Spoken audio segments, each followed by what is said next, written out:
High, আজকেও আমরা নিটের রিনিটের কোনো রেজাল্ট পেলাম না।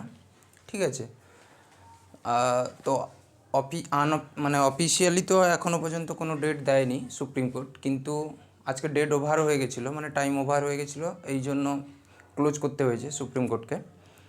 তো তাহলে নিয়ম অনুযায়ী যদি কোনো ডেট না দেওয়া হয় তাহলে অটোমেটিক কালকের ডেটই ধরে নেওয়া হয়।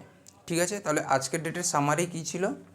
ফার্স্টে ছিল ওই বিহার পুলিশ, মানে বিহার সিবিআই এবং ইওইউ ইকোনমিক অফেন্স ইউনিট যাদেরকে গ্রেপ্তার করেছিল তাদেরকে নিয়ে সুপ্রিম কোর্টে বসেছিল এবং তাদের বয়ান নিয়েছিল। কিন্তু তাদের বয়ানে কেউ বলছে 4 তারিখ পেপার লিক হয়েছে, কেউ বলছে 5 তারিখ সকালে পেপার লিক হয়েছে। ঠিক আছে, এগুলো অনেকক্ষণ ধরে চলতে থাকে। ঠিক আছে, এবার সুপ্রিম কোর্ট জিজ্ঞেস করতে থাকে স্প্রেডটা তাহলে একটা অঞ্চল হয়েছে না গোটা all India, over India spread হয়েছে? তাহলে সেটা তো বলা মুশকিল, তাহলে সেটাও মানে বিস্তারিতভাবে আর বলা যায়নি যে স্প্রেডটা কেমনভাবে হয়েছে। আচ্ছা, এরপরে ওঠে গ্রেস মার্ক নিয়ে মোটামুটি অনেকক্ষণ ধরে চলতে থাকে এবং তারপর চলতে থাকে দুটো ব্যাংকের পেপার নিয়ে, এসবিআই কানাডা ব্যাংকের নিয়ে। ঠিক আছে, কানাডা ব্যাংক দিয়ে দেওয়া হয়েছিল, তারপরে আবার কিছু সময় পর সেগুলো তুলে নিয়ে এসবিআই ব্যাংকের যে পেপার দেওয়া হয়েছিল, তাহলে এটা নিয়ে একটা গণ্ডগোল চড়ে।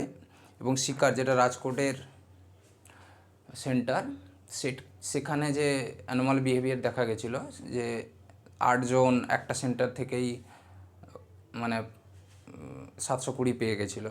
ঠিক আছে, আবার একটা সেন্টারে অনেকজনই প্রায় 56 জন 600-র উপরে পেয়ে গেছিলো।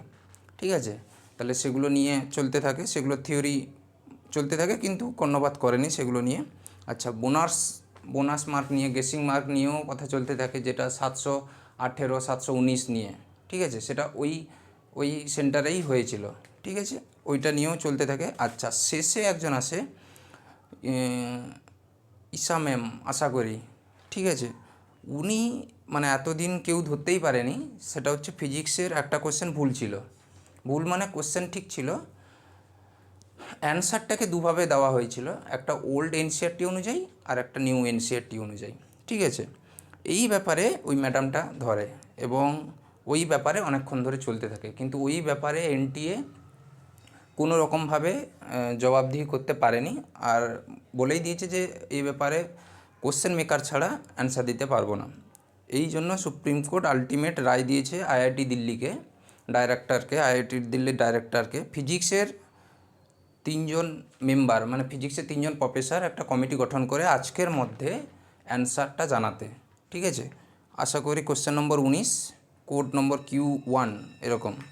ঠিক আছে, আইআইটি দিল্লিকে বলা হয়েছে যে কোশ্চেনটা আপাতত দিতে। আচ্ছা, সেটাতে 4.5 লাখ স্টুডেন্টকে রং অ্যান্সারে ঠিক মার্কস দেওয়া হয়েছে, আর সেই 4.5 লাখের মধ্যে 44 জন 720 পেয়েছে।